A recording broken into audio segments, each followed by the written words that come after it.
Hello and welcome to TNPSC Dude, the one-stop destination for TNPSC Group 1 as well as Group 2 preparation.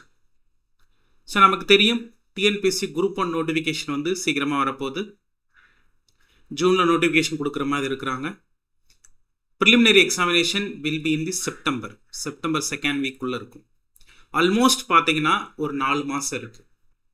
May, June, July, August. So இந்த TNPSC ப்ரிப்பரேஷனை பொறுத்தவரையில் group 1 ப்ரிப்பரேஷனை பொறுத்தவரையில் compare with mains preliminary கொஞ்சம் சேலஞ்சிங்காக தான் இருக்கும் எப்போவுமே. ஏன்னா நமக்கு தெரியும் பேப்பர் கம்ப்ளீஷன் அப்படிங்கிறது ரொம்பவே சேலஞ்சிங்காக இருக்கும். ஸோ இந்த 4 மாதத்துக்குள்ளே எப்படி இந்த ப்ராப்பராக குரூப் 1 ப்ரிப்பரேஷனை கம்ப்ளீட் பண்ணுறது, இந்த குரூப் 1 ப்ரிலிமினரி ப்ரிப்பரேஷனை எப்படி பெட்டராக பண்ணுறது, இதை தாண்டி கன்ஃபார்மாக எப்படி டிஎன்பிஎஸ்சி குரூப் 1 ப்ரிலிம்ஸை கிளியர் பண்ணுறது. ஸோ ஒரு விஷயம் நல்லா புரிஞ்சுக்கோங்க, நீங்கள் டிஎன்பிஎஸ்சி குரூப் 1ல் ஒரு தடவை நீங்கள் மெயின்ஸ் போயிட்டு வந்துட்டீங்க அப்படின்னா கண்டிப்பாக you will clear TNPSC group 2 interview post. அதில் டவுட்டே இல்லை, அதில் கிளியராக இருந்துக்கணும். ஸோ ஒரு ஜாப் கன்ஃபார்ம் ஆகிடும். ஆனால் இந்த டிஎன்பிஎஸ்சி குரூப் 1 ப்ரிப்பரேஷன்ன்றது வந்துட்டு இந்த ப்ரிலிம்ஸ் ப்ரிப்பரேஷன்றது வந்து both group 1 as well as group 2க்கு ஃபவுண்டேஷன் போடுற மாதிரி. ஏன்னா இந்த குரூப் 1ல் வந்துட்டு ஒன்லி ஜென்ரல் ஸ்டடீஸ் மட்டும்தான் இருக்க போகுது. ஸோ ஏற்கனவே ஒரு 2-3 மெயின்ஸ் எழுதின கேண்டிடேட்ஸ்க்கு இது ஈஸியாக தான் இருக்க போகுது, எக்ஸப்ட் கரண்ட் அஃபேர்ஸ் அப்டேட்டை தவிர மற்றதெல்லாம் ஈஸியாக தான் இருக்க போகுது. இப்போ கரண்ட்டாக இருக்கக்கூடிய இப்போ ஃப்ரெஷ்ஷாக ப்ரிப்பேர் பண்ணக்கூடிய கேண்டிடேட்ஸ் அப்படிலாட்டி பார்த்தீங்க அப்படின்னா ரொம்ப நாளாக ப்ரிப்பேர் பண்ணிட்டு இருக்கிறீங்க, பர்டிகுலர் இந்த குரூப் 1ல் மட்டும் உங்கள் ரிசல்ட்டை மிஸ் பண்ணிக்கிட்டே இருக்கீங்க அப்படிங்கிற கேண்டிடேட்ஸ்க்கு பார்த்தீங்க அப்படின்னா எப்படி ஸ்ட்ராட்டஜிக்கலாக ப்ரிப்பேர் பண்ணி இந்த 120 டேஸ்க்குள்ளே உங்களை கம்ஃபர்டபுளாக குரூப் 1 கிளியர் பண்ண வைக்கிறது அப்படிங்கிற ஸ்ட்ராட்டஜியை வந்து நம்மளுடைய டிஎன்பிஎஸ்சி டியூடுன்ற சேனல்லேருந்து நம்ம என்ன பண்ணுறோம்னா ப்ரொவைட் பண்ணுறோம். அது மட்டும் கிடையாது, இந்த டிஎன்பிஎஸ்சி குரூப் 1 ப்ரிப்பரேஷனில் கம்ஃபர்டபுளாக அந்த 120 டேஸ்க்குள்ளே சிலபஸை ப்ராப்பராக கம்ப்ளீட் பண்ணுறதுக்கான பேட்சஸும் ஸ்டார்ட் பண்ணிகிட்டு இருக்கிறோம். பேட்சஸ் போயிட்டுருக்கு, group 1 batch for your prelims. So கீழே ஃபோன் நம்பர் கொடுத்துருக்குறோம். உங்களுக்கு அட்மிஷன் போடணும்னு விருப்பப்பட்டீங்கன்னா தாராளமாக வந்துட்டு அதில் காண்டாக்ட் பண்ணி டிஎன்பிஎஸ்சி டியூடோடு சேர்ந்து உங்களோட ப்ரிப்பரேஷனை ஸ்டார்ட் பண்ணிக்கோங்க. ஸோ பிஃபோர் தட் நம்ம என்ன பண்ணலாம் அப்படின்னா ஒரு 4 மாதம் ப்ரிப்பேர் பண்ணக்கூடிய ஒரு கேண்டிடேட்டுக்கு என்னென்னலாம் கொடுக்கலாம், எப்படிலாம் ப்ரிப்பேர் பண்ணலாம் அப்படிங்கிறத ஒரு ப்ராப்பரான ஒரு ஸ்ட்ராட்டஜியை நம்மளோட டிஎன்பிஎஸ்சி டியூட்லேருந்து தரும். இது பார்த்தீங்க அப்படின்னா இந்த பர்டிகுலர் ஸ்ட்ராட்டஜி இது எல்லாமே பார்த்தீங்கன்னா ஒரு சோசியல் இனிஷியேட்டிவ் தான். இது கூட இன்னொரு விஷயமும் பண்ண போகிறோம். என்னன்னா டிஎன்பிஎஸ்சி குரூப் 1க்கு தேவையான கரண்ட் அஃபேர்ஸ் நம்ம என்ன பண்ண போகிறோம்னா பீரியாடிக்கலாக அப்டேட் பண்ணிக்கிட்டே இருக்க போகிறோம். ஸோ நம்மளோட சேனலில் நீங்கள் ப்ராப்பராக பார்த்துட்டு இருக்கிற பட்சத்தில் 4 மாதத்தில் நீங்கள் கரண்ட் அஃபேர்ஸ் புதுசாக ப்ரிப்பேர் பண்ணலாட்டியும் பரவாயில்லை, கண்டிப்பாக டிஎன்பிஎஸ்சி டியூட் சேனலை நீங்கள் பார்த்தாலே கண்டிப்பாக கேட்குற கொஷின்ஸில் 90% கொஷின்ஸ் வந்து கரண்ட் அஃபேர்ஸில் உங்களால் போட்டுற முடியும். ஸோ ஓகே, ஸோ இப்போ நம்ம ஸ்ட்ராட்டஜிக்குள்ளே போகலாம். TNPSC group 1 prelims. ஸோ நமக்கு தெரியும் டிஎன்பிஎஸ்சி குரூப் 1 ப்ரிலிம்ஸில் பார்த்தீங்கன்னா அரௌண்ட் 200 கொஷின்ஸ் இருக்க போகுது. 200 கொஷின்ஸில் நமக்கு தெரியும் 200 கொஷின்ஸில் கட் ஆஃப் நார்மலாக எவ்வளோ இருக்குது, நார்மலாக எவ்வளோ கட் ஆஃப் வைக்கிறாங்க அப்படின்னா irrespective of the community base பண்ணி ரொம்ப ஃபியூ டிஃப்ரென்ஸ் தான் இருக்க போகுது ப்ரிலிமினரியை பொறுத்தளவில். ஆனால் நீங்கள் மினிமம் கட் ஆஃப்னு ஒன்று இருக்குது. நீங்கள் மினிமம் இவ்வளோ போட்டு வச்சிட்டிங்கன்னா கம்ஃபர்ட் ஜோனில் கிளியர் பண்ணணும் அப்படின்ற பட்சத்தில் நீங்கள் 150+ போட்டிங்கன்னா பிரச்சனையே கிடையாது. 150+ கன்ஃபார்மாக கொஷின்ஸ் போட்டிங்கன்னா பிரச்சனையே கிடையாது. இப்போ இந்த 150+ஐ எப்படி அட்டைன் பண்ணுறது, இதில் வந்துட்டு செக்ஷனில் ஒவ்வொரு கம்யூனல் கட் ஆஃப் இதெல்லாம் விட்டுருங்க. 150+ நீங்கள் என்ன கம்யூனிட்டியாக வேணாலும் இருந்துட்டு போங்க. 150+ எப்படி போடுறது, இதில் ஒவ்வொரு சப்ஜெக்ட்லையும் எங்கே இம்பார்ட்டன்ஸ் கொடுக்குறது, ஓவராலாக உங்களோட சிலபஸில் பார்த்தீங்க அப்படின்னா வந்துட்டு எப்படி இம்பார்ட்டன்ஸ் கொடுத்து நீங்கள் ப்ரிப்பேர் பண்ணுறது அப்படின்னு பார்த்தோம் அப்படின்னா நம்மளுடைய சிலபஸில் நமக்கு தெரியும் என்னென்ன இருக்குன்னா நம்ம வந்து அரௌண்ட் 6 சாப்டர்ஸ் கொடுத்துருக்குறாங்க, ஒரு 6 யூனிட்டாக பிரித்து கொடுத்துருக்குறாங்க. எதில் அப்படின்னு பார்த்தீங்கன்னா ப்ரிலிமினரி பேப்பரில் பார்ட் ஏ பார்ட் பின்னு 2 கொடுத்துருக்குறாங்க. பார்ட் ஏல பார்த்தீங்கன்னா ஒரு 6 யூனிட்டாக பிரிச்சிருக்கிறாங்க. இந்த 6 யூனிட்ல என்னென்னலாம் இருக்குன்னு பாருங்க. 1 சயின்ஸ், அரௌண்ட் 10 கொஷின்ஸ் எடுத்துக்கலாம் சயின்ஸு. அடுத்து பார்த்தீங்கன்னா ஜாகிரஃபி வந்து 10 கொஷின்ஸ் கேட்க போகிறாங்க. அவங்க கொடுத்ததை வந்துட்டு ப்ராப்பராக ஃபாலோ பண்ணுறாங்க டென்டேட்டிவாக. அடுத்து பார்த்தீங்க அப்படின்னா வந்துட்டு history culture Indian national movement, இதில் பார்த்தீங்கன்னா 25 கொஷின்ஸ் கேட்குறாங்க. நெக்ஸ்ட் பாருங்க, இது நம்ம சொல்றதெல்லாம் சேம் ஆர்டர் தான். இந்தியன் பாலிட்டி பார்த்தீங்க அப்படின்னா வந்துட்டு அரௌண்ட் 40 கொஷின்ஸ் கேட்குறாங்க. நெக்ஸ்ட் பார்த்தோம் அப்படின்னா தமிழ்நாடு டெவலப்மெண்ட் அட்மினிஸ்ட்ரேஷன், தென் இந்தியன் எக்கானமி, இதில் 2 சேர்த்து 50 கொஷின்ஸ் கேட்குறாங்க. கடைசியாக தமிழ்நாடு ஹிஸ்ட்ரி அண்டு சொசைட்டி, அதில் வந்து 40 கொஷின்ஸ் கேட்குறாங்க. இப்போது இந்த 6 யூனிட்டில் இருந்துட்டு ஆல்மோஸ்ட் பார்த்தீங்கன்னா 175 கொஷின்ஸ் வருது. அடுத்து மேத்ஸ் ஒன்று இருக்குது. நெக்ஸ்ட் பார்ட் பியில் மேத்தமெட்டிக்ஸ் இருக்குது. இந்த பார்ட் ஏல 175 கொஷின்ஸு, பார்ட் பியில் பார்த்தீங்கன்னா மேத்தமெட்டிக்ஸ் இருக்குது. பார்ட் பியில் மேத்தமெட்டிக்ஸில் பார்த்தீங்க அப்படின்னா ஒன்று குவான்டிடேட்டிவ் ஆப்டிடியூடு. குவான்டிடேட்டிவ் ஆப்டிடியூடில் பார்த்தீங்கன்னா 15 கொஷின்ஸ் வைக்க போகிறோம். நெக்ஸ்ட் பார்த்தீங்கன்னா ரீசனிங்கில் பார்த்தீங்கன்னா 10 கொஷின்ஸ் வைக்க போகிறோம். இப்போ நீங்கள் இந்த இதை நீங்கள் எப்படி கன்சிடர் பண்ணணும் அப்படின்னா, ஆல்மோஸ்ட் உங்களுக்கு ஒரு 7 சப்ஜெக்ட்ஸ் கொடுத்துருக்கா தான் நீங்கள் ஃபீல் பண்ணணும். 7 சப்ஜெக்ட்ஸ் கொடுத்துக்கிற மாதிரி தான் ஃபீல் பண்ணணும்.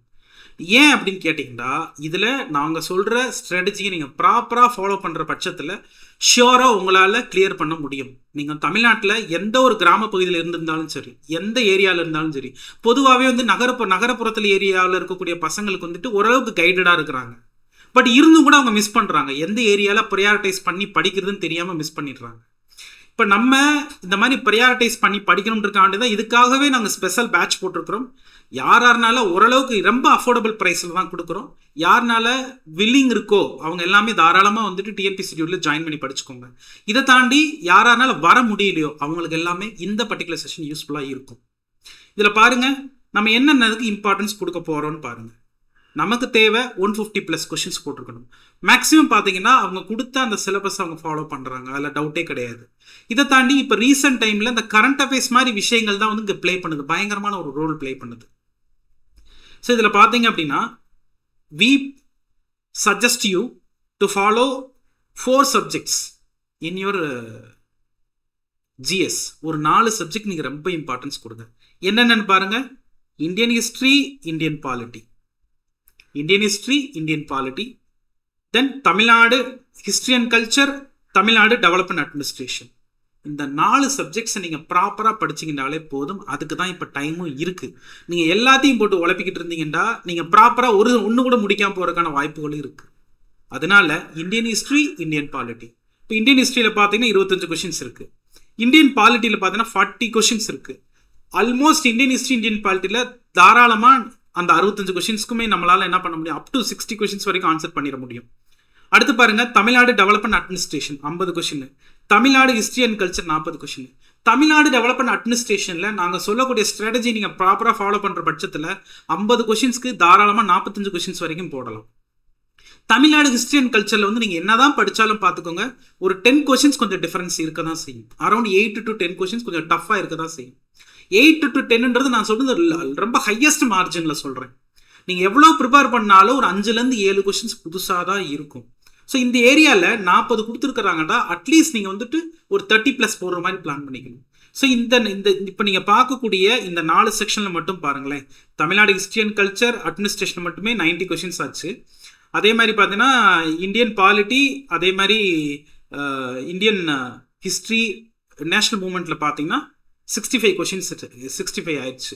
இப்போ இந்த ரெண்டுலேயுமே பார்த்தீங்கன்னா ஆல்மோஸ்ட் வந்துட்டு 155 கொஷின்ஸ் வந்துருச்சு. இந்த 4 சப்ஜெக்ட்ஸில் மட்டும் 155 கொஷின்ஸ் வந்துருச்சு. அடுத்து பாருங்க, quantitative and as well as reasoning, இதில் 25 கொஷின்ஸ் இருக்குது. நீங்கள் இந்த 25மே நீங்கள் என்ன பிளான், ஏன்னா நிறைய கேண்டிடேட்ஸ் என்ன பண்ணுறாங்கன்னா, எனக்கு மேத்ஸ் நல்லா வந்துட்டா பிரச்சனை கிடையாது, நீங்கள் இன்ஜினியரிங் ஸ்ட்ரீமாக இருக்கிறீங்க, ஃபைன். இப்போ சப்போஸ் மேத்தமெட்டிக்ஸ் படித்தவங்களா இருக்கீங்க, ஓகே. ஆனால் அந்த 25 கொஷின்ஸை நான் போட்டால் தான் கிளியர் பண்ணுவேன்ற மைண்ட் செட்லேருந்து வெளியில் வந்துருங்க.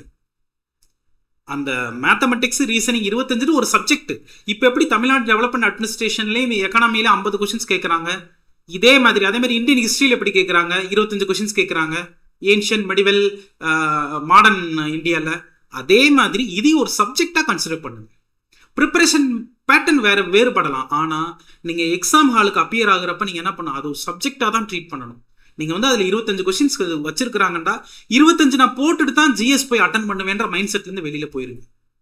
உங்களோட மைண்ட் செட் எப்படி இருக்கணும்னா, மேத்தமெட்டிக்ஸா நான் வந்து சார் நான் ஆர்ட்ஸ் பேக்ரவுண்டாக இருக்கிறேன், நான் ஹிஸ்ட்ரி படிச்சிருக்கிறேன், பொலிட்டிக்கல் சயின்ஸ் படிச்சிருக்கிறேன், இந்த மாதிரி கேண்டிடேட்ஸ்க்கு நாங்கள் என்ன சஜஸ்ட் பண்ணுவோம் அப்படின்னா வந்துட்டு 25க்கு 25 பொண்ணு நீங்கள் ட்ரை பண்ணாதீங்க.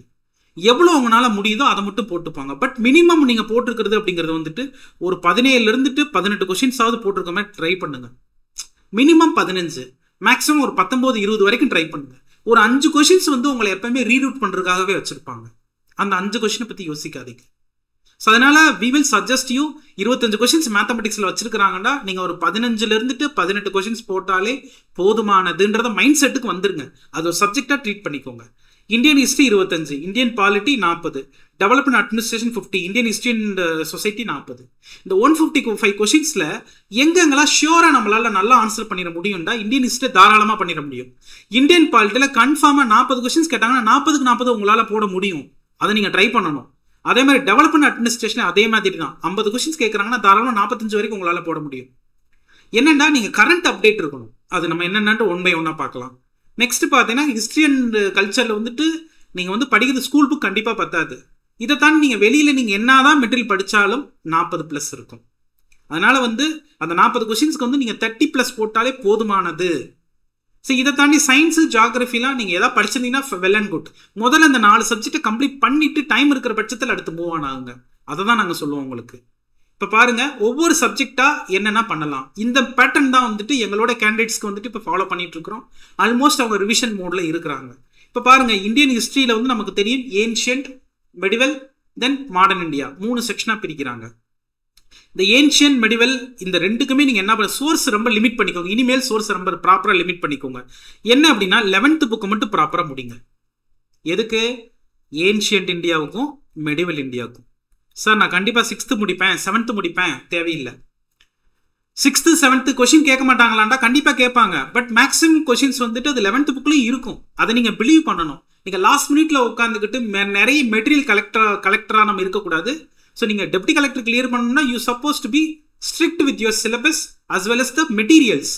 ஆனால் நீங்கள் மெட்டீரியல் கலெக்டர் ஆகாமல் பார்த்துக்கோங்க. இருக்கிற ஒரு புத்தகத்தை உருப்படியாக படிங்க. 11th புக் இருக்குது. இந்த 11th புக்கே போதும். ஈவன் சிவில் சர்வீசஸ்க்கும் இந்த புக்கு தான் படிச்சுட்டு இருக்கிறாங்க என்டையர் நார்த்லேயுமே. அதனால ஏன்ஷியன் இந்தியா, மெடிவல் இந்தியா இந்த ரெண்டுக்குமே 11th புக்கை மட்டும் நீங்கள் உருப்படியாக படித்தா போதும். தட் டு சிலபஸ் மட்டும் நீங்கள் உருப்படியாக படித்தா போதும். இப்போ ஏன்ஷியன் இந்தியாவா, ஐபிசி, குப்தா, இதை தாண்டி மௌரியா, இந்த 3 தான் சிலபஸ்லேயே கொடுத்துருக்காங்க. அதை உருப்படியாக பாருங்கள். மெடிவல் இந்தியாவா, டெல்லி சல்தனேட்டு, முகால்ஸு, மராத்தா, பாமினி விஜயநகரா கிங்டம், பக்தி, இவ்வளோ தான் கொடுத்துருக்காங்க சிலபஸில். அதை நீங்கள் உருப்படியாக பாருங்கள். நெக்ஸ்ட் பார்த்தீங்கன்னா மாடர்ன் இந்தியா. மாடர்ன் இந்தியாவுக்கு நீங்கள் 12th புக்கை நீங்கள் உருப்படியாக படிச்சுக்கோங்க. எப்போவுமே 12th புக்கை நீங்கள் உருப்படியாக படிங்க. 12th புக்கில் ஆல்மோஸ்ட் ப்ராப்பராக கவர் பண்ணியிருப்பாங்க. 12th புக்கில் பார்த்தீங்க அப்படின்னா நீங்கள் வந்துட்டு இது 2 செக்ஷனாக பிரிக்கலாம். 1600 1857 வரைக்கும், திரும்ப 1858 1947 வரைக்கும். இந்த 2 செக்ஷன்லையும் பார்த்தீங்க அப்படின்னா இந்த 12th புக்கு நீங்கள் உருப்படியாக படித்தாலும் இது ப்ராப்பராக கவர் ஆகிடும். இப்போ எடுத்துக்காட்டுக்கு இது 1600 1857 வரைக்கும் இருக்கக்கூடிய ஏரியாவுக்கு ஈவன் நீங்கள் 8th புக்கு மட்டும் கூட பார்த்துட்டு வரலாம். +2 புக்கே இனாஃப் தான். இல்லை ஒரு எனக்கு +2 புக்கு ரொம்ப ஹெவியாக இருக்குது அப்படின்னா வார்ஸு, பேட்டில்ஸு, இந்த மாதிரி பேசிக் ஃபேக்ட்ஸை நீங்கள் 8th புக்கில் செக் பண்ணிட்டு வரலாம். கண்டிப்பாக 8th புக்கு படிச்சிருக்குமாண்டா தேவையில்லை. நீங்கள் இந்த புக்கு நீங்கள் ப்ராப்பராக படிச்சிருக்க பட்சத்தில் 8th புக்கில் சில ஃபேக்சுவல் டேட்டா மட்டும் இருக்கும் அட்மினிஸ்ட்ரேஷன் ஓரியன்டாக. நீங்கள் அதை பார்த்துட்டு வந்தால் போதும். இந்த 12th புக்கு மட்டும் உருப்படியாக படித்தா போதும். பட் இது 10 கண்டிப்பாக பத்தாது. ஸோ அதனால நாங்கள் என்ன சஜஸ்ட் பண்ணுவோம்டா, இந்த +2 புக்கு மட்டும் படிச்சுக்கோங்க. இதை தாண்டி பத்தலை அப்படின்னா இந்த 4 மாதத்தில் புதுசாக உட்காந்து படிக்கிறவங்க கொஞ்சம் கேர்ஃபுல்லாக தான் படிக்கணும். ஏன்னா நீங்கள் ஏற்கனவே படிச்சிருக்கிறீங்க அப்படின்ற பட்சத்தில் நீங்கள் என்ன மெட்டீரியல் யூஸ் பண்ணியிருக்கீங்களோ, ஃபார் எக்ஸாம்பிள் நீங்கள் பிபின் சந்திரா படிச்சிருக்கிறீங்க, இல்லாட்டி ஸ்பெக்ட்ரம் படிச்சிருக்கிறீங்கன்னா அதில் போய்க்கோங்க. ஸ்பெக்ட்ரம்லாம் ஹெவி டோஸ். ஸ்பெக்ட்ரம் கண்டிப்பாக படிச்சிருக்கணுமாண்டா தேவை கிடையாது. ஸ்பெக்ட்ரம் நீங்கள் எங்கெங்கெல்லாம் படிச்சிருக்கலாம் அப்படின்னா மேக்ஸிமம் நேஷனல் லீடர்ஸ் பற்றி நீங்கள் ஸ்பெக்ட்ரம் படிச்சுக்கோங்க. National leaders. இதை தாண்டி ஆக்ட்ஸ் 1773 ஆக்ட்லேருந்துட்டு 1947 ஆக்ட் வரைக்கும் கூடிய விஷயங்களை படிச்சுக்கோங்க. இதை தாண்டி பார்த்தீங்கன்னா மூமெண்ட், ஒவ்வொரு மூமெண்ட்டு என்னென்ன லீடர்ஸ் இருக்கிறாங்கன்னு பார்த்துக்கோங்க. இதை தாண்டி பர்டிகுலர் பேக்ட்ஸ்னு சொல்லுவோம். இப்போ எடுத்துக்காட்டுக்கு பூனா பேக்ட்டு, டெல்லி பேக்ட்டு, இந்த மாதிரி விஷயங்கள். ஆக மொத்தம் செலக்டிவாக தான் நீங்கள் என்னவோ படிக்கணும். நீங்கள் மற்ற புக்ஸ் படித்தாலும் செலக்டிவாக படித்தாலே போதுமானது. அதனால நீங்கள் மாடர்ன் இந்தியாவுக்கு +2 புக் படித்தாலே போதுமானது. சப்போஸ் இப்போ தான் நீங்கள் ஃப்ரெஷ்ஷாக படிக்கிறீங்க, பட் எனக்கு இந்த ப்ரிலிம்ஸ் கிளியர் பண்ணணுன்ட்டா வேறு வழியே கிடையாது. நீங்கள் ஏதாவது கிளாஸில் அலைன் பண்ணி போகிறது தான் பெட்டர். இல்லை அப்படின்னா இந்த 4 மாதத்துக்குள்ளே கிளியர் பண்ணுறது வந்து கஷ்டம்தான். இதுதான் இந்தியன் ஹிஸ்ட்ரிக்கு. இதை தாண்டி பார்த்தீங்கன்னா மேக்ஸிமம் லீடர்ஸ் பற்றி கேட்பாங்க. லீடர்ஸு. ஸோ இந்தியன் கல்ச்சரில் ஃபார் எக்ஸாம்பிள் பார்த்தீங்கன்னா வந்துட்டு பரதநாட்டியம், இதை தாண்டி லிட்ரேச்சர், இதில் இருக்கக்கூடிய விஷயங்கள் வந்துட்டு ஒரு 10 பர்சனாலிட்டிஸும் கேட்பாங்க. அது கரண்ட்டில் இந்த வருஷத்தில் யாருடைய நினைவு நாள் வந்திருந்தாலோ இல்லை யாருக்காவது பரிசு கொடுக்கப்பட்டிருந்தாலோ அதை நீங்கள் கவனிச்சுக்கணும். கரண்ட் ஓரியன்டாக தான் நீங்கள் இது கரண்ட் இதுலேயும் இருக்குது. Next Indian polity. Indian polity பார்த்தீங்கன்னா நாங்கள் வந்து என்ன சொல்லுவோம் அப்படின்னா, நீங்கள் ஸ்கூல் புக்கு தான் இருக்குண்டா படிச்சுக்கோங்க. இப்போ Tamil medium candidates maximum school book படிச்சுப்பாங்க. ஏன்னா வந்து அவங்களுக்கு தனியாக வேறு புக்கு அவைலபிலிட்டின்னு ரொம்ப ரொம்ப மினிமல் தான். பட் இந்த இந்தியன் பாலிட்டிக்கு நீங்கள் லக்ஷ்மிகாந்த் படித்தாலே போதும். லக்ஷ்மிகாந்த் மட்டும் படிச்சிருந்தாலே போதும். இந்த இந்தியன் பாலிட்டி இனிமேல் எப்படி படிக்கணும், ஆர்டிக்கல் வச்சு படிங்க. ஒரு நாள் ஆர்டிக்கல் 1ல இருந்துட்டு 11 வரைக்கும் படிங்க. ஒரு நாள் ஆர்டிகல் 12 இருந்துட்டு 35 வரைக்கும் படிங்க. ஒரு நாள் ஆர்டிகல் 36லேருந்து 51 வரைக்கும் படிங்க. இந்த மாதிரி உங்களோட ப்ரிப்பரேஷனே ஆர்டிகல் பேஸ்டு ப்ரிப்பரேஷனாக இருக்கணும். அப்படி இருந்தால் மட்டும்தான் உங்களோட ஆன்சர் பண்ண முடியும். இப்போ நம்ம டிஎன்பிஎஸ்சி டியூட்லையும் உங்களுடைய பொலிட்டிக்கல் சயின்ஸ் கிளாஸ் எப்படின்னா கம்ப்ளீட் ஆர்டிகல் பேஸ் பண்ணி தான் இருக்கும். ஆர்டிக்கலை வச்சு சப்ஜெக்ட்ஸை கிளியர் பண்ணிடுவாங்க உங்களுக்கு சொல்லித்தரது. அந்த மாதிரி படிக்கிறது தான் நலம். ஏன்னா அப்போ தான் உங்களால் எந்த கொஷின்ஸ் கேட்டாலும் ஆன்சர் பண்ணிட முடியும். ஒன்று ஆர்டிக்கல், இன்னொன்று பார்த்தீங்கன்னா லீடர்ஸ் பேஸ் பண்ணி கேட்பாங்க. இவ்வளோ தான் வந்துட்டு இந்தியன் பாலிட்டியில் கேட்பாங்க. ஸோ அதனால் இந்தியன் பாலிட்டியை பொறுத்தளவில் வந்துட்டு ஃபஸ்ட்டு 51 ஆர்டிகல் நல்லா படிச்சுக்கோங்க. இதை தாண்டி வந்துட்டு செலக்டின்னு கிடையாது. பாலிட்டி அவன் எப்படி வேணாலும் கேட்பான். பிரசிடென்ட் கேட்பான், வைஸ் பிரசிடென்ட் கேட்பான், கவர்னர் கேட்பான், சிஎம், பிஎம். இதை தாண்டி பார்த்தீங்க அப்படின்னா 5th ஷெட்யூல், 6th ஷெட்யூல், இப்போ என்னென்னலாம் இப்போ எலெக்ஷன் போயிட்டு இருக்கு, எலெக்ஷன் பற்றி கேட்கலாம், எலெக்ஷன் கமிஷன் பற்றி கேட்கலாம், சிஏஜி பற்றி கேட்கலாம், எல்லாத்தையும் கேட்பாங்க. அதனால் இது செலக்டிவான்னு கிடையாது. இந்தியன் பாலிட்டி வந்து நீங்கள் சிவில் சர்வீஸ்க்கு படிக்கிற மாதிரி லக்ஷ்மிகாந்த் புக்கை போட்டு நீங்கள் மூழ்க தேவையில்லை. எது கேட்டாலும் பேசிக் ஃபேக்ட்ஸ் கிளியராக இருக்கணும். ஆர்டிக்கலை வச்சு படிங்க. ஆர்டிக்கலை வச்சு படிக்கிறதே போதுமானது. நெக்ஸ்ட் பார்த்தீங்க அப்படின்னா Tamil Nadu history and culture. Tamil Nadu history and கல்ச்சருக்கு நீங்கள் பார்த்தீங்க அப்படின்னா வந்துட்டு பேசிக்காக நம்மளுக்கு டேட்டா வந்து அரௌண்டு 9th புக்கில் கொஞ்சம் டேட்டா இருக்குது. தமிழ்நாடு ஹிஸ்ட்ரி அண்ட் கல்ச்சருக்கு 9th புக்கில் இருக்குது. ஸோ பேசிக், அதாவது ஆர்கியாலஜிக்கல் எவிடன்சஸ், இந்த மாதிரி விஷயங்கள் எல்லாமே 9th புக்கில் கவர் ஆகிருக்கு. இதை தாண்டி பார்த்தீங்கன்னா 11th புக்லேயும் கவர் ஆகிருக்கு. ஆர்கியாலஜிக்கல் எவிடன்சஸ் இது சம்மந்தமாக, அதாவது ப்ரீ ஹிஸ்டாரிக் தமிழ்நாடு சம்மந்தமாக இந்த விஷயங்கள் கவர் ஆகிருக்கு. அதை மட்டும் நீங்கள் அங்கே பார்த்தா போதும். இதை தாண்டி பார்த்தீங்கன்னா வந்துட்டு இந்தியன் ஃப்ரீடம் மூமெண்ட்டில் தமிழ்நாட்டினுடைய பங்கு அப்படிங்கிறது 11th புக்கில் இருக்குது. இந்த 9th 11th புக்கை நீங்கள் ப்ராப்பராக கவர் பண்ணாலும் இது போதுமானது. இதை தாண்டி வந்துட்டு தமிழ்நாடு ஹிஸ்ட்ரி அண்ட் கல்ச்சரில் பார்த்தீங்கன்னா வேறு எங்கே கை வைக்கிறாங்க அப்படின்னு பார்த்தீங்கன்னா, தமிழ்நாடு ஹிஸ்ட்ரி அண்ட் கல்ச்சரில் வந்து வேறு எங்கே கை வைப்பாங்க அப்படின்னா, பொதுவாகவே அவங்க கேட்குறது 40 கொஷின்ஸ் தமிழ்நாடு ஹிஸ்ட்ரி அண்ட் கல்ச்சருக்கு ஒதுக்கியிருக்கிறாங்க. ஆனால் அந்த 40 கொஷினில் ஒரு 25 கொஷின்ஸ் புக்கிலேருந்து டேரெக்டாகவே வர சான்சஸ் இருக்குது. சரிங்களா? இப்போ சப்போஸ் இதெல்லாம் பார்த்தீங்கன்னா இப்போ தமிழ்நாடு ஹிஸ்ட்ரி அண்ட் கல்ச்சரில் எங்கெங்கெல்லாம் தொடுவான், ஒன்று pre historic Tamil Nadu, ancient Tamil Nadu கேட்பான், ஆர்கியாலஜிக்கல் எவிடன்சஸ் வச்சு கேட்குறது. இதை தாண்டி தமிழ்நாடு லிட்ரேச்சர் கேட்பான். தமிழ் லிட்ரேச்சர் சங்கமேஜில் இருந்துட்டு தற்கால இலக்கியங்கள் வரைக்கும் லிட்ரேச்சர் கேட்பான். இதை தாண்டி பார்த்தீங்க அப்படின்னா வந்துட்டு திருக்குறள் கேட்பான். ஸோ நீங்கள் வந்து ரெகுலராக ஒரு 10 குறள் வந்து ஸ்கூல் புக்கில் இருக்கக்கூடிய குறள், விளக்கத்துறையே இருக்கக்கூடிய குறளை நீங்கள் உருப்படியாக பார்த்துட்டு வந்தாலே போதும். ஏன் அப்படின்னா 2021, 22 பார்த்தீங்கன்னா 5 கொஷின்ஸ் 7 கொஷின்ஸ் குறள்லேருந்து கேட்டிருக்கிறாங்க. அதனால் எப்போவுமே 4 கொஷின்ஸ் திருக்குறள்லேருந்து கேட்கறதுக்கான பாசிபிலிட்டின்றது ரொம்ப ஜாஸ்தியாக இருக்குது. அதே மாதிரி லிட்ரேச்சரு, இந்த லிட்ரேச்சரு திருக்குறள் வந்து கொஞ்சம் நீங்கள் கவனமாக தான் பார்த்துக்கணும். இப்போ எடுத்துக்காட்டுக்கு தமிழ்நாடு லிட்ரேச்சர்னு நீங்கள் ஸ்கூல் புக் பார்த்துக்கலாம். சப்போஸ் வந்துட்டு இப்போ லிட்ரேச்சருக்கு மூவா புத்தகம் யாரும் படிச்சிருந்தீங்கன்னா படிச்சுக்கலாம். ஈவன் வந்துட்டு சென்னை யூனிவர்சிட்டி ப்ரொஃபஸர் பால குருசாமின்னு நினைக்கிறேன், அவருடைய புத்தகமும் நல்லா தான் இருக்கும். ஸோ அதனால் வந்துட்டு இதுக்கு நீங்கள் ஸ்பெஷல் செஷன் ஏதாவது நீங்கள் பார்த்து அட்டன் பண்ணிக்கிறது தான் பெட்ரு. ஏன்னா 40 கொஷின்ஸ்க்கு நீங்கள் 25 கொஷின்ஸ் 20லேருந்து 25 கொஷின்ஸ் புத்தகத்தில் வந்தாலும் கூட அதுக்கு மேலே நீங்கள் எஜ்ஜு காமிக்கிற ஒரு 10 கொஷின்ஸ் எஜ்ஜு காமிக்கிற எல்லாமே த்ரூ தி எக்ஸ்பர்டிஸ் மூலமாக தான் பண்ண முடியும். நெக்ஸ்ட் பார்த்தீங்கன்னா Tamil Nadu development administration and Indian economy, ரெண்டுலேயும் சேர்த்து 50 கொஷின்ஸ் கேட்டிருக்காங்க. இதுக்கு தனியாக புத்தகமே கிடையாது. நீங்கள் ஸ்கூல் புக்கிலேருந்து படிப்பீங்க, அதுலேருந்து ஒரு 4 கொஷின் 5 கொஷின்ஸ் தான் கேட்பாங்க. நிறைய பார்த்தீங்கன்னா வெப்சைட்ஸ் வந்து நிறைய கேட்பாங்க. இப்போ எடுத்துக்காட்டுக்கு தமிழ்நாடு இண்டஸ்ட்ரீஸ் இருக்குது. இண்டஸ்ட்ரீஸ் ஃபுல்லாகவே வந்து டிட்கோ, அதே மாதிரி டிஸ்ட்ரிக்ட் இண்டஸ்ட்ரியல் டெவலப்மெண்ட் கார்பரேஷன், இந்த மாதிரி நிறைய ஆர்கனைசேஷன்ஸு, தமிழ்நாட்டினுடைய ஸ்கீம்ஸு கம்ப்ளீட்டாக இது கரண்ட்டை பேஸ் பண்ணி தான் கேட்பாங்க. இப்போ ரீசெண்டாக பட்ஜெட்டு. ஸோ இந்த செக்ஷனுக்கு நீங்கள் படிக்கணும் அப்படின்னா தமிழ்நாட்டினுடைய budget, economic survey, policy notes கம்ப்ளீட்டாக நீங்கள் கவர் பண்ணால் தான் இதில் நல்ல ஸ்கோர் பண்ண முடியும். அதேமாதிரி இந்தியன் எக்கனாமியில் நீங்கள் படிக்கணும்னா பேசிக்ஸ் நீங்கள் படிச்சுக்கோங்க. அந்த பேசிக்ஸ் படிக்கிறதுக்கு என்ன யூஸ் பண்ணிக்கணும்னா 12th புக்கை மட்டும் யூஸ் பண்ணிக்கோங்க. 11th புக்கில் பார்த்தீங்க அப்படின்னா சாப்டர் நம்பர் 7லேருந்து 11 வரைக்கும் யூஸ் பண்ணிக்கோங்க. அவ்வளோதான், வேறு எல்லாமே படிக்கணும் அவசியம் இல்லை. 11th புக்கு பேசிக்ஸு, இப்போ எடுத்துக்காட்டுக்கு பிளானிங் கமிஷனு, அதே மாதிரி எவல்யூஷன் ஆஃப் இந்தியன் எக்கனாமி, இந்த மாதிரி விஷயங்கள் எல்லாமே 11th புக்கில் சாப்டர் நம்பர் 7லேருந்து 11 வரைக்கும் பார்த்துக்கோங்க. +2 புக்கு கம்ப்ளீட்டாக படிச்சுக்கிட்டீங்கன்னா உங்களுக்கு எல்லாமே கவர் ஆயிரும். பட் அவங்க கரண்ட்லேருந்து கேட்கறதுக்கான பாசிபிலிட்டி நிறைய இருக்குது. அதுக்கு பார்த்தீங்கன்னா யூனியனுடைய பட்ஜெட்டு, யூனியனுடைய எக்கனாமிக் சர்வே.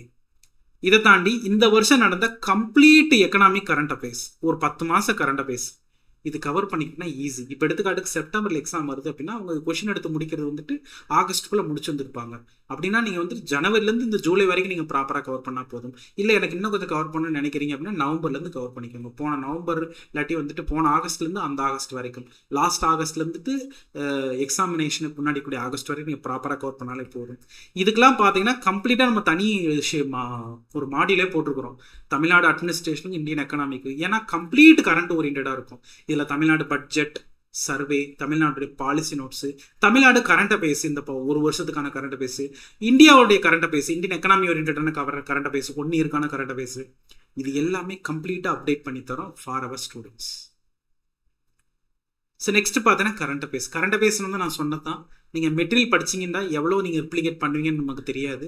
அதனால் வந்துட்டு கரண்ட் அஃபேர்ஸ் அவங்க கேட்குற விதமே பார்த்தீங்கன்னா கவர்மெண்ட் ஓரியன்டாக தான் கேட்குறாங்க. அதனால் இந்த ஏரியாவுக்குள்ளே நீங்கள் அவங்க என்ன மெட்டீரியல் படித்தாலும் சரி, அவன் திடீர்னு என்ன கொடுத்துருவான். ஏன்னா கொஷின்ஸ் நிறைய கேட்குறதே வந்துட்டு ஏதாவது ஸ்கீம்ஸ் கேட்பான், இதை தாண்டி புது இனிஷியேட்டிவ்ஸ் கேட்பான். புது இனிஷியேட்டிவ்ஸ் ஈவன் இப்போ சமீபத்தில் ஐஆர் கேட்க ஆரம்பிச்சிட்டாங்க. இப்போ ஃபார் எக்ஸாம்பிள் மே மந்த் வந்து நமக்கு பிரிக்ஸ் மீட் நடக்க போகுது, இந்தியா நடத்துகிறாங்க அப்படின்னா பிரிக்ஸை பற்றி கொஷின்ஸ் கேட்கலாம். இப்போ வந்து ஈரான் வார் போயிட்டு இருக்கு. இப்போ ஈரானும் பார்த்தீங்கன்னா பிரிக்ஸில் ஒரு பார்ட்டு தான். ஈரான் எப்போ வந்துட்டு பிரிக்ஸில் ஒரு பார்ட்டாக வந்துச்சு, என்ன வேணாலும் கேட்கலாம். அதனால் கரண்ட் அஃபேர்ஸ் அப்படிங்கிறது நீங்கள் ப்ராப்பராக நீங்கள் வந்துட்டு படிக்கிறது தான் பெட்டரு. நீங்கள் வந்துட்டு மெட்டீரியல் படிக்கிறது வந்துட்டு ரெப்ளிகேட் ஆகாது. நீங்கள் வந்துட்டு மெட்டீரியல் படிச்சுட்டு போனாலும் சரி, அங்கே போய் டிஃபிகல்ட்டாக வர்றதுக்கான பாசிபிலிட்டி இருக்குது. அதனால் கவர்மெண்ட் சோர்ஸஸ் உட்காந்து படிக்கிறதா நல்லது. மேக்ஸிமம் பிஐபி இந்த மாதிரி போயிடுறதா நல்லது. இந்த கரண்ட் அஃபேர்ஸ்க்குன்னு சொல்லிட்டு நம்ம தனி மாடியூல் போட்டுட்ருக்குறோம் நம்மளுடைய டிஎன்பிசி டியூடில். அதனால் வந்துட்டு இப்போ நீங்கள் பார்த்துட்டு இருக்கக்கூடிய Tamil Nadu development administration, Indian economy, then current affairs, இதுக்கு மட்டுமே நாங்கள் தனி மாடியூல் போட்டிருக்கிறோம். அதாவது தமிழ்நாடு ஹிஸ்ட்ரி அண்ட் கல்ச்சர், இந்த ரெண்டுக்கு மட்டுமே தனி மாடியூல் போட்டிருக்கிறோம். வேணும்னா நீங்கள் அதில் மட்டும் கூட ஜாயின் பண்ணிக்கலாம். ஸோ கடைசியாக பார்த்தீங்கன்னா குவான்டிடேட்டிவ் ஆப்டிடியூட். குவான்டிடேட்டிவ் ஆப்டிடியூடில் 15 கொஸ்டின்ஸ் கேட்டிருக்காங்க. நீங்கள் நான் திரும்பியே சொல்லிட்டேன், இதை முன்னாடியே சொல்லிட்டேன், இதை வந்து ஒரு சப்ஜெக்டாக ட்ரீட் பண்ணிக்கோங்க. இதில் 25 போடுவேன்ற மைண்ட் செட்டை விட்டுருக்கு. ஸோ நீங்கள் படிக்கிற பேட்டர்ன் எப்படி பார்த்துக்கிறீங்கன்னா வீக்லி ஒரு டாபிக் பார்த்துட்டு போயிருங்க. இப்போ எடுத்துக்காட்டுங்க இனிஷியலாக வந்துட்டு எல்சிஎம் ஹெச்சிஎஃப் ஆரம்பிங்க, அடுத்து பர்சன்டேஜ், அடுத்து ஆவரேஜ், அடுத்து ரேஷியோ அண்ட் ப்ரொபோர்ஷனு, அடுத்து time and work. Maximum topics இது தான். LCM HCF, percentage, average, ratio and proportion, time and work, simple interest, compound interest. இதை தாண்டி ஏரியா, வால்யூம், இது பார்த்தா இதுலேருந்தே அந்த 15 கொஸ்டின்ஸ் வந்துடும். நீங்கள் வந்துட்டு ரேஷியன், ப்ரொபோர்ஷன், பர்சன்டேஜ், இந்த எல்சிஎம் இது நீங்கள் ப்ராப்பராக பார்த்தீங்கன்னா உங்களால் மேக்ஸிமம் கொஸ்டின்ஸ் உங்களால் போட்டுற முடியும். வீக்லி வந்துட்டு ஒரு டாபிக்ன்ற மாதிரி பார்த்துட்டு போயிருந்தா நல்லது. இது வந்து ஸ்கூல் புக்கில் தான் அப்படின்னா கிடையாது. ஸ்கூல் புக்கில் இருந்து சில கொஸ்டின்ஸ் கேட்குறாங்க. பர்டிகுலர்லி பார்த்தீங்கன்னா ரீசனிங் கொஸ்டின் ஸ்கூல் புக்கிலேருந்து கேட்குறாங்க. மற்றபடி நீங்கள் ஸ்டாண்டர்டாக எந்த புக் இருந்தாலும் முடிஞ்ச வரைக்கும் பிவைக்யூ, பழைய பிவைக்யூஸை வச்சு சால்வ் பண்ணி பாருங்கள். அதுவே மோர் தென் எனஃபாக இருக்குது. நெக்ஸ்ட் ரீசனிங் பார்த்தீங்கன்னா 10 கொஸ்டின்ஸ் கேட்க போகிறாங்க. இதுக்குன்னு தனியாக படிக்கிறேன்ற இல்லாமல் நீங்கள் வந்துட்டு இப்போ எடுத்துக்காட்டுக்கு நம்பர் சீரிஸாக இருக்கட்டும், இது வந்துட்டு டைஸாக இருக்கட்டும், இது எல்லாமே கம்ப்ளீட்டாக ஒரு ப்ரீவியஸ் இயர் கொஸ்டின்ஸ் வந்து ஒரு 100 கொஸ்டின்ஸ் எடுத்து சால்வ் பண்ணி நீங்கள் வந்துட்டு ஒரு 5லேருந்து ஒரு 10 டெஸ்ட் நீங்கள் எழுதி பார்த்தா தான் உங்களால் பண்ண முடியும். அட்லாஸ்ட் நாங்கள் என்ன சொல்ல வர்றோம் அப்படின்னு கேட்டிங்கன்னா, நீங்கள் வந்து இந்த 4 மந்த்ஸில் கிளியர் பண்ணுறது பாசிபிளான ஒன்று தான். ஆனால் ஏற்கனவே எக்ஸ்பீரியன்ஸ் இருக்கவங்களுக்கு ஓகே. புதுசாக இருக்கிறவங்க இந்த ஆப்பர்ச்சுனிட்டி மிஸ் பண்ணாதீங்க. தாராளமாக 4 மாதத்தில் பாஸ் பண்ண முடியும். உங்களுக்கு பேசிக்காக ரீடிங் ஹேபிட் நல்லா தான் இருக்குது. பேசிக் மேத்தமெட்டிக்ஸ் நான் ஓரளவுக்கு பண்ணுவேன் அப்படின்னா கண்டிப்பாக பண்ணிட முடியும்.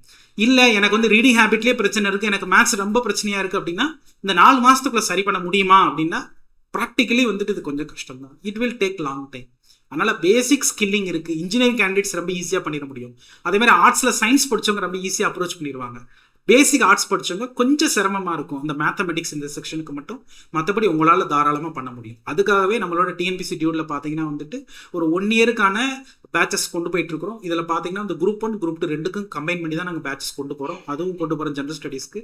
இல்லை நீங்கள் டிஎன்பிசி குரூப் 1 ப்ரிலிம்ஸ்க்கு மட்டும் வேணும்னாலும் நீங்கள் தாராளமாக எடுத்துக்கோங்க. அப்படி இல்லை கரண்ட் அஃபேர்ஸ், அதை தாண்டி வந்துட்டு Tamil Nadu administration, Tamil Nadu history and culture, இது மட்டும் கூட மாடல் சேர்னா கூட தாராளமாக சேர்ந்துக்கோங்க. எல்லாமே நாங்கள் குவாலிட்டி கண்டென்ட் கொடுத்துட்ருக்குறோம். கம்ப்ளீட் ஆன்லைனில் வந்துட்டு உங்களுக்கு ப்ராப்பர் ஸ்டடி மெட்டீரியல் வந்துட்டு உங்களுக்கு ஒவ்வொரு கிளாஸ் முடியும் போகுது. ஸோ தமிழ்நாடு ஃபுல்லாக மூளை முடுக்கில் எங்கெங்கெல்லாம் மாணவர்கள் இருக்கீங்களோ உங்களுக்கு ஃபீஸிபிளாக டைம் ஒத்து வருதுன்ற பட்சத்தில் தாராளமாக நம்மளுடைய டிஎன்பிசி டியூடில் வந்துட்டு உங்களுக்கு ரெக்கார்டட் கிளாஸ், ஆன்லைன் கிளாஸ் ரெண்டுமே கொடுக்குறோம். ஸோ இதை யூட்டிலைஸ் பண்ணி உங்கள் எல்லாருமே வந்துட்டு டிஎன்பிசி குரூப் 1ல் சர்வீஸ் வாங்குறதுக்கான வாழ்த்துக்கள். ஒருவேளை மினிமம் அஷூரன்ஸ் அப்படிங்கிறது நம்மளால் கொடுத்துட முடியும். நம்ம கொடுக்கக்கூடிய குவாலிட்டியில் தாராளமாக ஒரு கெஸ்டட் ரேங்க் உங்களால் எடுத்துட முடியும். Either group 1 or else group 2. Thank you all.